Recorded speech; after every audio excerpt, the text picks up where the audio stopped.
जालना विधानसभा मतदारसंघ म्हणजे स्टील उद्योग, पोलाद उद्योग, सीड्स कंपन्यांनी व्यापलेला भाग। जालना विधानसभेत शिवसेनेचे अर्जुन खोतकर हे विजयी झालेत। त्यांनी काँग्रेसचे आमदार कैलास गोरंट्याल यांचा पराभव केलाय। जालना विधानसभेतील नेमकी आव्हानं कोणती आहेत पाहूयात।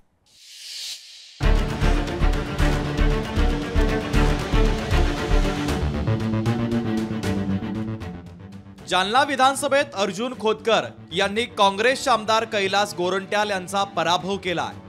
अर्जुन खोतकरांनी मुख्यमंत्री एकनाथ शिंदे यांच्याकडे पाठपुरावा करत जालना नगरपालिकेला महानगरपालिका केली।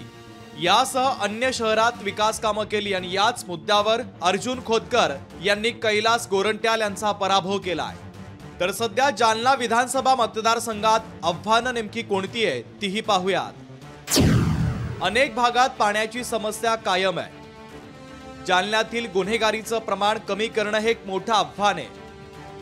स्थानिक तरुणांसाठी रोजगार उपलब्ध करणं, प्रलंबित सिडको प्रकल्पाचं काम करणं, ड्रायपोर्टचं काम त्वरित सुरू करणं। या ठिकाणी मोठा वर्ग जो आहे जालन्यातील तो अर्जुन खोतकरांकडे वळाला, त्यामुळे अर्जुन खोतकरांचा विजय या ठिकाणी झाल्याचं पाहायला मिळत आहे। सुधाकर जाधव, लोकशाही मराठी, जालना।